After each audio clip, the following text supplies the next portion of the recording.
বন্ধু, জীবনের প্রত্যেকটি জিনিসকেই সমান গুরুত্ব দিতে শেখো।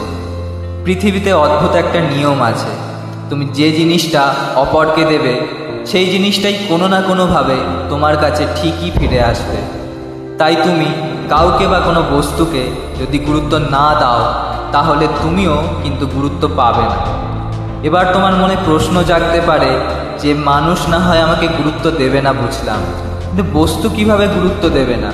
এটা আবার হয় নাকি? বস্তুর তো কোনো প্রাণ নেই। এবার তাহলে শোনো বন্ধু, একটা ছোট্ট উদাহরণ দিয়ে তোমায় বুঝিয়ে দিচ্ছি।